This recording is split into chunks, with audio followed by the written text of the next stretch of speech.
Coming up on Hold All Tickets, Lambie's got a Bucks party and his best bet's in the first on the weekend. Yeah, I'm putting myself out there. If it doesn't win the first race on the card, I could be leaving the Bucks party very early. Are the increases to the Melbourne Cup prize money a good thing? We'll answer that for you and Hold All Tickets right now.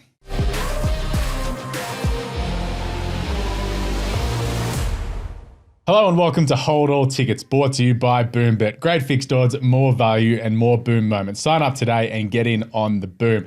I'm your host, Alex Donnelly, joined as always by James Lamb. Lammy, how are we? Very well. No pink polo this week? No, just got Pink Pony Club? Well, after the Swans got rid of the prancing pony, Patrick Voss, last week, I was like, I'll just go with the nice little, the dark number this week and good. just try to blend in. It matches the chinos this week. Very nice. It's good to see the Swans actually get a win. It's been Yes, Goulden's made quite a difference to that side. It's amazing what having your best players back in the fold does, as you well know with your Brownlow winner Nick Dacos. But we are in the depths of off-season here in racing at the moment. We've still got some group racing going on at Caulfield. Of course, at Royal Randwick this week, it's just a day of benchmark racing, but there are still winners to be found as always.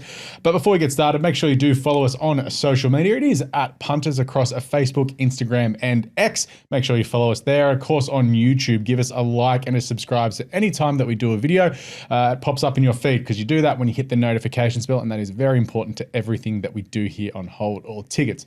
The first thing we do on this show every week, Lammy, it's the Self-Trumpeters of the Week. And we've had some good noms this week. I don't think they're as good as last week, but there's been some good stuff this week, I think. It was 16 votes dished out last week. We're down to 8 this week. So a bit of a quieter week, but still a few decent nominations. So we'll start with one vote for Ginger Nuts at Ginger Nuts 78. We always say we want tips, not slips. Nutsy. So after Fortunate Kiss lobbed at big odds last Saturday, Ginger Plums tweeted, looked good in the yard with a bet slip attached, 5 each way at $29. So that was after the fact. I will forever hate that horse. Fortunate Kiss? Yep. Why was that? My old man trained its dam. It worked like a group horse. And couldn't win a maiden. Yeah, right. Okay. I had one of the biggest bets of my life on it one day. Loomed up. Found this thing that ended up winning a benchmark 50 at Parks and couldn't get past it. So you might have given Ginger Nuts 5 votes then if you were. Oh yeah, doing like the there's some real anger. I think my old man's still shocked how it never won a race for him. One vote also for Scott Stanley, punting group The Leg Up. Yep. Had 2,600 on She's an Artist at $1.55 last Saturday. He was of course knocked off by Bridal Waltz at double figure odds. Scotty offered some helpful commentary post-race. He chimed in with, I got the quaddie by standing the winner out. So one vote for Scotty. The Leg Up really would have appreciated that. Because they're trying to do the $100 into 10K. 10K, yeah. So that was the end of it. Yeah. They went bust. I don't know if they're going again.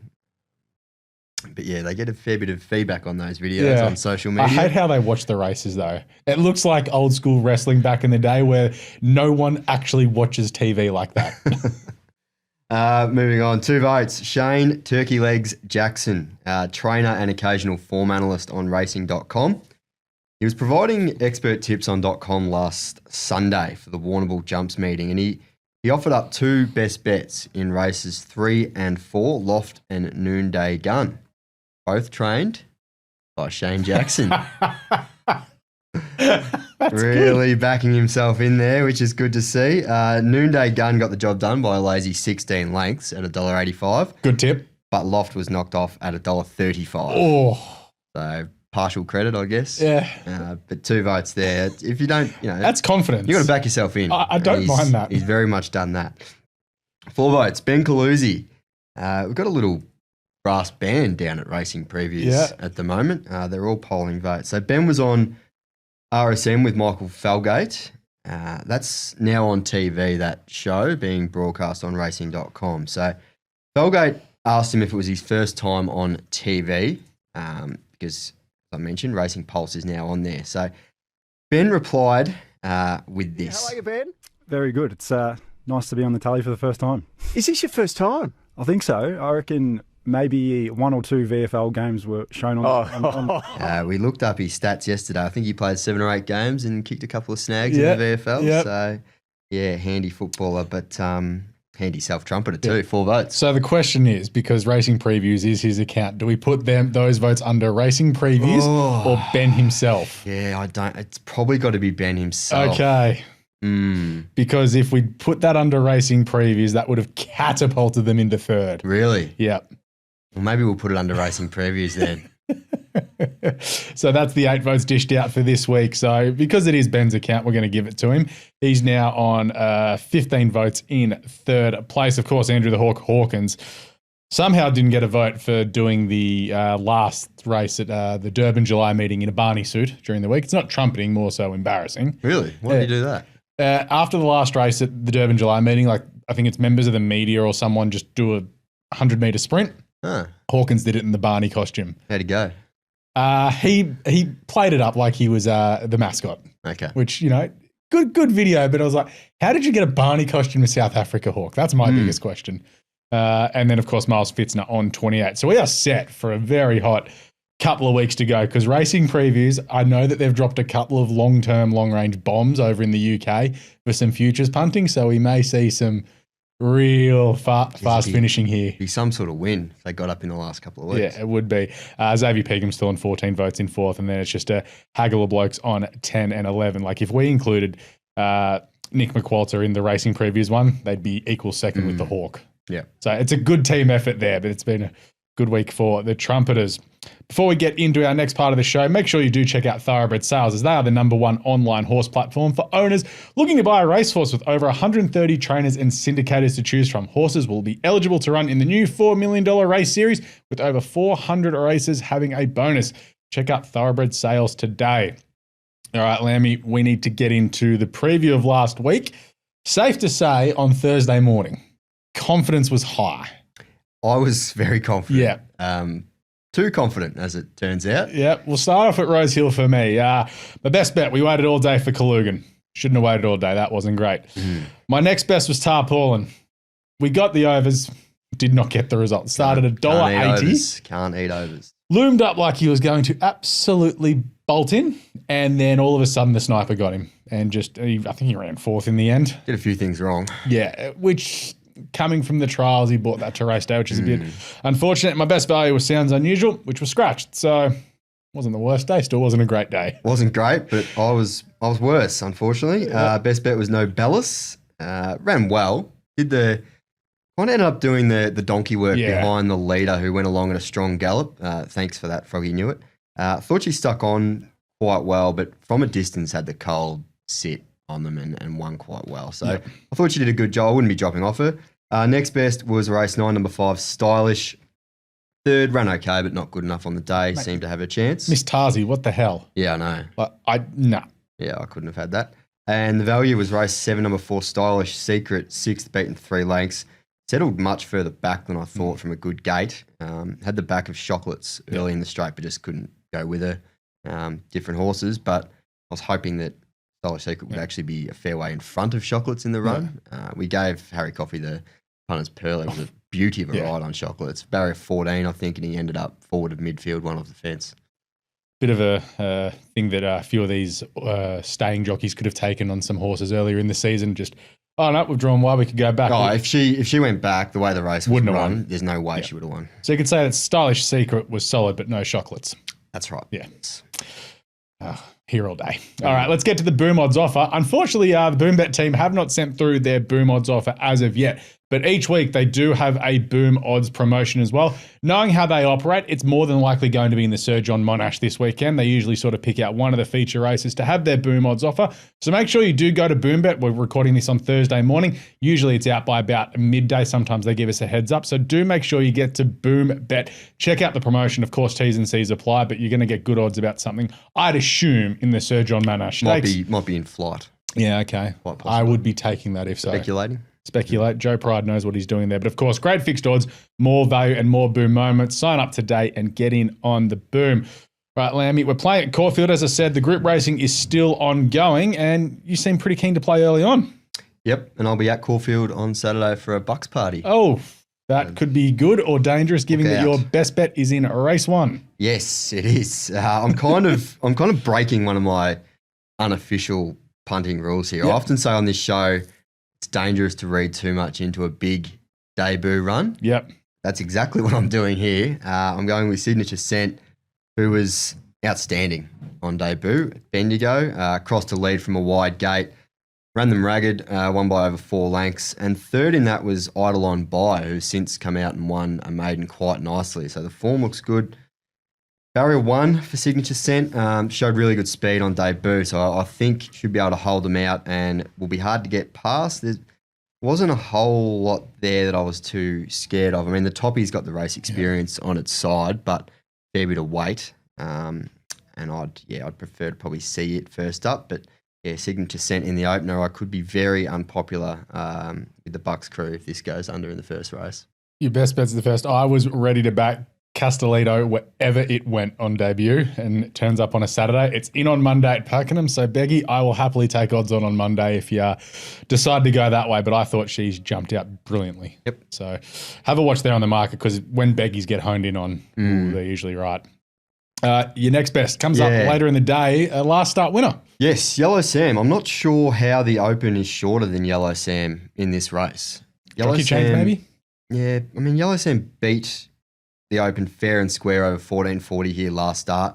Stays at 55.5 thanks to Cartwright's claim. The Open actually goes up a kilo and is drawn further out than Yellow Sam. So Yellow Sam maps better. Yep. I think she's open to further improvement. Third up, she handles all conditions, wet or dry. I think it's a soft 6 at the moment. And I think she can win again. The price north of $6 as we record is quite appealing, I think. Yeah, $6.60 and $2.30 currently. Yeah, I think that's a really good place price if you wanted to go 1x3. But yeah, I'm surprised that she's not shorter than the Open, who has also been up for quite a while. It's had a fair few chances this prep and just seems to be sort of delivering the same sort of run each start, sort of running on without getting the job done. Yep. Yeah, I got burnt the other day, but I was just wondering why Yendall went back to the fence. So maybe there could have been an argument that with a better run in transit, maybe he does win the race there. It took him a while to pick up, and by then Yellow Sam had the full head of steam down the middle of the track. But your best value goes around in the final event, and we are throwing a yellow card because you've done this yesterday afternoon and there's been money for it. I did expect a yellow card, to be honest. It's really on the cusp of value at, I'm going to say $8. $6.70 now. Really? Yeah, been really well backed overnight with Boom Bet. Okay, well that's not great. $2.60 the place last time I looked. $2.40. Oh jeez. Yeah. All right. Not looking good. But it is my value. I'm not pivoting now. Has been absolutely flying of late. Bolted in on a good track at Sandown before repeating the dose on a heavy deck last start. That's not always easy to do, going from a firm to a wet and getting it done. Slight distance rise won't trouble him at all, and he gets Williams from a decent gate. So plenty of boxes ticked, apart from the box of being value. I mean, it's no Adam Brett where he had, $5.50 a few weeks ago? Yeah, I mean, if he, as long as he wins, no one's going to be complaining. If you go 3 for 3, I think the Bucks party could go till next Thursday. So I don't think we'll complain there at all, but we'll let you off there. It's a decent little set, but it's actually a fairly interesting day at Caulfield. I like how you still have these decent horses bobbing around every week, and you've avoided Jimmy. Well, I know he's odds on. I was going to make, when I was doing the form yesterday, a lot of the fields didn't have odds yet, including the Jimmy race when I did it, and I was hoping we'd get even money and I'd make him my best bet, but no, he's pretty short and deserves to be. Yeah, he looks very well placed on the quick back up there. Getting across to Randwick, where I've got my set there on Saturday. Rails out 6 metre. Currently on a soft 6. It's cold at the moment in Sydney. Bit of rain around, so I assume it'll stay in that sort of soft range, because once the afternoon sun at about 2 o'clock gets behind the grandstand, the home straight just does not dry. It stays wet for all of winter. So I've been dealing on a soft track there. Haven't been going well as of late, so we've gone back to the old faithful. Best bet, race 2 in the Highway. Number 14 premise for Matty Dunn. Look, this horse ran third in an Oaks. It was another lifetime ago, but find me a better placed horse this weekend. Just having a look at the ratings in this race. A Class 3 plate. She's a 94 rater who gets 3.5 kilos off a 53 rater, which means in a handicap she's got 20.5 kilos more. It's her 4th run now for Matthew Dunn after leaving the O'Shea stable, so she finally qualifies for highway grade. She was sneaky good in her last race at Ipswich sectionally, had absolutely no hope second up in that expensive mares race, and was quite good fresh at Eagle Farm. This is a Class 3 plate, as I said. She's supremely weighted, And how Matty Dunn works sometimes, he's like, yep, that highway, fourth up for it's about 120 grand, I think, these highways. You get 55 for winning. So that would have been absolutely picked out the eyes of. I know she's got the wide gate there, but really happy to back her from barrier 15. All she needs is a bit of luck and she'll get the job done here. And she's pretty decent odds at the moment. She's about $4. Like it. Yeah. Next best on the day, a race 9 at number 16, Get a Fix. Look, absolutely hosed up last start on the Kenzo track. Could have won by further. Ran the 8th quickest last 200 of the day when he was eased down. Only really got clear at the 300 metre mark. Had big weight that day. I think the win was better than it looked because J-Mac just needed a gap and he was always going to win there. Drops down 6 kilos for that win. Always shown plenty of ability. So from gate 9, I also think he'll sit off the speed as well. You have a look at his wet track form. He's a winner over 1,400 metres at Caulfield on a wet deck in the past. And O'Shea's got his horses going quite well at the moment. We do need a scratching to get in, as we've only got one at the moment. He is the second emergency, but it wouldn't shock me if there's a couple of horses up the top that have drawn wide that might be scratched. So I expect him to get a run. It's pretty short at the moment, though. The market's really honed in on him, but that is because he is the emergency, but he's 275 with... Your man, Tommy Papley, in the ownership. Yep, hopefully it can be a start of a good weekend for Tommy Papley. I know he's a bit injured at the moment, but hopefully he can win and then the Swans can get the job done. Best value comes up in the first event for the 2-year-olds. Look, pretty keen on, I can't even pronounce this properly. It's Kokatahi for Rory Hutchings and Chris Waller. I hope I've got that right there. I listened to the calls a couple of times this morning. There's a few different pronunciations, but look, comes out of a pretty good race on debut. That was behind Central Coast, and that's the one that got a bunch of the ratings people a bit excited, going, oh, this horse will win a Group 1 for sure. It ties into that Autumn Boy form as well, as he beat Central Coast on debut. And he's shown good speed in his trials and in on that debut run. Could have sat a pair closer if Tommy Berry wanted, but he sort of restrained him and he got into a bit of an awkward spot. And then the gaps just opened up for him, showed a good turn of foot, and at the 100 metre mark kind of blew out and sort of also didn't know what he was doing. Got picked off by Central Coast late, had a trial on Monday morning, again, showed good gate speed, and he was snagged back once again, but he worked through the line well, gets the blinkers on and a tongue tie on, which he had in that trial on Monday morning. I'm pretty keen here. He's about $11 at the moment in a race that's quite open. Up against the mighty Tomato Toasty. Which social gal Spence in the background here absolutely loves the name Tomato Toasty. She's quite well named, too darn hot. It is. I appreciate it because when you eat a ham, cheese, tomato toasty, that tomato can really burn the tongue. No, you'll never find any tomato in mine. Really? No. Not a fan. No. Oh, that's a big one. That could be a yay or nay tomato on your ham cheese toasty, yeah. But we do have to get to the yays or nays this week, and we've had a good week. We usually some weeks we struggle with these, but this week we've just been handed some beauty. So I'll start off with a topical one given it was big news over the weekend. Paul Chalier should have been made to run Master Bianco in the Winx Guineas last weekend. To give the full background story, it was the favourite for the Winx Guineas. Now, I believe there had been all-in betting on this race for a while as well. He was the favourite. Ryan Maloney was booked to ride, injured himself during the day, couldn't ride the horse, and Chalier and Connections made the decision to not run the horse due to the available jockeys. In the nicest way of saying it, Chalier and Connections said, you aren't good enough to ride this horse. Yep. Should they have made him, the stewards have made him run the horse? I'm Neigh. Okay. I was originally yay. I changed my mind pretty much this morning on the way into work today, the more I thought about it. And the more I thought about his comments, Shayla's comments. So the apprentice, it was Corey Sutherland, and the other options were Adam Sewell and Scott Sheargold. So he wasn't happy with those options, and he said, Corey has ridden for me before and I've got no problem with him. He's an apprentice who's just been granted his Metropolitan licence, so I certainly didn't think he'd be a suitable replacement.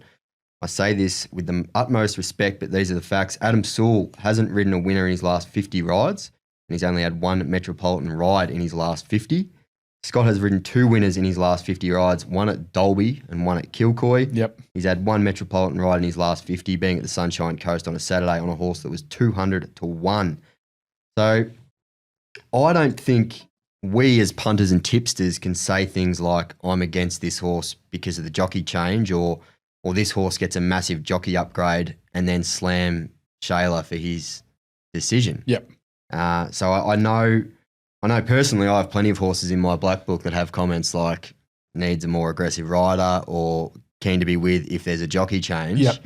So I can see why he has made this decision. I know it was a $300,000 race, and you mentioned the all-in betting, so you'd be dirty if you took overs. Yep.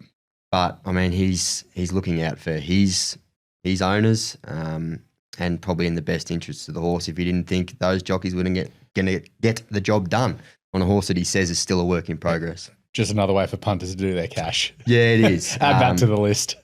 And I understand it as well. I'm big on jockey upgrades, jockey changes. As an owner, I suppose this is the Winx ownership group. They're not short on cash. If it was, maybe I'd be like, why don't we take us? We're the favourite. Keep the horse out of trouble. But I can understand both sides to the argument. Do you think I think Richard Callender wrote that it sets a dangerous precedent? I think it does, because what happens if all of a sudden, for example, you've got J-Mac on your horse, he has a fall and he breaks his foot, and the next race is a full field, and you've got, I'm not going to name any names because that's not fair, but you've got 4 jockeys in there, and just because maybe insert jockey hasn't, there's 3 of them are the apprentices and you've got 1 senior, and the 1 senior hasn't ridden a winner in 2 months because, for whatever reason, they're riding things in lead-ups and they're not winning. But they've got, a decent record in career overall. Can you then say, no, that jockey isn't good enough when, it's a big Saturday in Sydney, for example? I think this is an outlier, though. Yeah. This is very rare. I can't remember. We're not going to have jockeys of that ilk having, 1 ride in town for their last 50 or, 2 winners in their last 100 or whatever. Saying that it sets a precedent is somewhat implying that it's going to keep happening or it's going to happen more frequently. I don't think that's the case. 9 times out of 10, there'd be a replacement. And even if you had to cop an extra kilo, like your jockey being a kilo over because of the weights, I think we'll be fine going forward. Yeah. But no, I can understand why you did it. I'll throw this one at you, going back to the top one. It's a shame for racing fans that Car Ying Rising will only have 1 run in Australia, yay or no? It's a shame for racing fans, yes. It's great for the punt.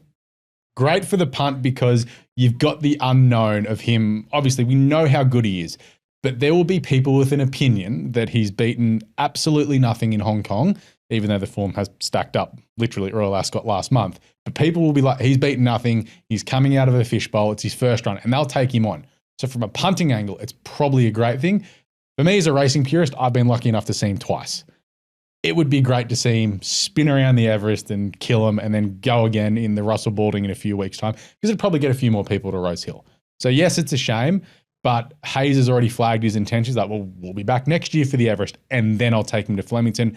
But the owner is keen to repay the faith to the Hong Kong Jockey Club, because at the end of the day, getting back for the international meeting in December is the biggest thing for him as well. Like, the money's all well and good, but I think showcasing his horse on Hong Kong's biggest stage is probably more important. Yeah, I'm a yay as well. It's a shame, but we're getting him for the Everest. That's the big one. We may get 6-4 about him in the Everest if Wayne Hawkes keeps coming off the long run, or if we have different wins in like the in the Premier and the shorts. We get different winners. Like if Briasa wins a race and Private Harry wins a different race and they haven't clashed yet, and then you've got Car Ying Rising and maybe a 3-year-old out of the Golden Rose, like, we could be set up for a very exciting race.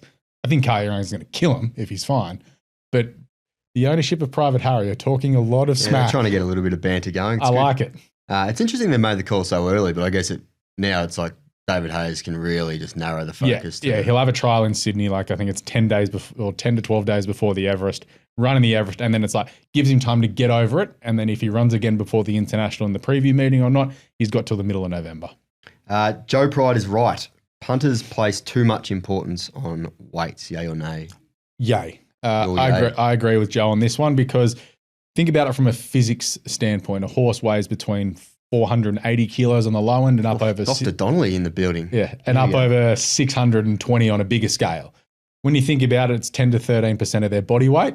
So obviously if I had to put a 20 kilo backpack on and go for a run, which is just over 20% of my weight, I might struggle. But if I'm putting on 15 kilos, it could be completely different. So you think about that with just the size of it. It's more to do, I think, as well. Like if you've got a horse with no weight that goes forward and takes luck out of the equation, and from a physics point of view, you actually time out your race to precision, you're more likely to run quicker than the guy, sitting out the back who's trying to do no work and run home with the big weight. At the end of the day, it's maths and physics, which we don't really equate to when it comes to the punting game. Sometimes you do blame the weight, but if 51 kilos is often gone around the turn and you're 10 lengths off him, well, that's from a physics and maths equation. It's very hard to do. But I agree with Joe. Like you see a lot of top weights this time of year win races. I'm On Neigh, I think there's a bit of recency bias from Joe. I mean, it wasn't that long ago that Private Eye was top weight in the Ingham with 61 and was beaten by 3 roughies who all had 54 kilos. Yeah. I think weight is no doubt overplayed at times, but it's still a very important form factor. Yeah. I don't think we necessarily overplay it more than other factors. Yeah. Because I was thinking, like, you see races like the sort of the Doncaster, the Epsom and Stradbroke in recent years, like top weights have gone very, very well. Yep. So finally, this one, I'll go this one. Yep, go for it. The increase to the Melbourne Cup prize money, which was announced on Thursday morning, which now pays $100,000 from horses that finish 13th to 24th, is a good thing. Yay or nay? Now, note, for the last, I think it's the last decade at least, they've paid down to 12th. So this is a new thing from this year. You get $100,000 if you run from 13th to last. Nay, I don't like this. Yep. It's everyone gets a ribbon type of stuff. It's the Melbourne Cup. It's always going to attract a capacity field. We don't need a $100,000 carrot to fill it up, and we don't need to be rewarding mediocrity, I don't think. When I saw originally that prize money was being boosted for the Cup, I just assumed that it was at the top end. Yep. And we were going to try to lure top-class internationals or even the local stars who might be tempted to stretch out to 2 miles for the first time. I didn't think it was for the battlers coming home in 23rd and 24th. Yeah. So no, I don't like it. I think it's a bit weak. I agree with you. Like, you look at the Cox Plate, they've pumped it to $4 million to the winner, and I think it's $800,000 a second. So there's that big disparity. There's the ribbon to chase for winning the race.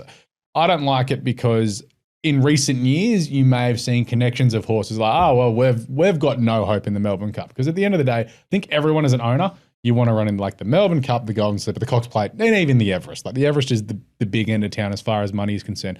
But as an owner, you can have a Golden Slipper, Melbourne Cup, Cox Plate runner just by having a good horse.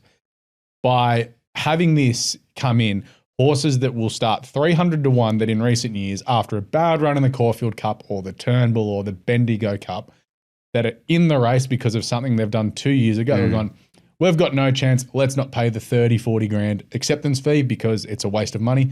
Now they're going to do it, which may stop horses with actual winning chances getting into the race, which is why now it makes sense why the VRC was so keen on pushing some extra win in your in races, because it may bump some of these horses that, in the nice way of saying, have absolutely no hope of winning out of the race. Yeah, no, I don't. I'm surprised by it, to be honest. I am too. I would have just put it up towards the winner, because if you get more money to the winner, you may get more internationals. And again, like a V Sistina may stretch out. But on that note, we are done and dusted this week on Hold All Tickets. Of course, thank you to our sponsors, Boombet. Great fixed odds, more value and more boom moments. Sign up today and get in on the boom. Thank you, Lamby. Good luck on Saturday. More for the Bucks party than the punt. It's actually starting tomorrow. Oh. That's a Friday, Saturday. Good luck this weekend. Yeah, that should be interesting. There's some colourful characters among the WhatsApp group. What's the preparation been like this week? Like, have we changed up the diet and started getting in the liquids nice and early? No, just going in as I normally would approach these things. Yeah, just roll with it. I don't mind it at all. I'd need probably 3 weeks of preparation. Do follow us on social media. Of course, it is at Punters on Facebook, Instagram, and X. And of course, on YouTube. Like and subscribe. Hit that notifications bell so anytime that we do a video, it does pop up in your feed. But we will catch you next week on Hold All Tickets.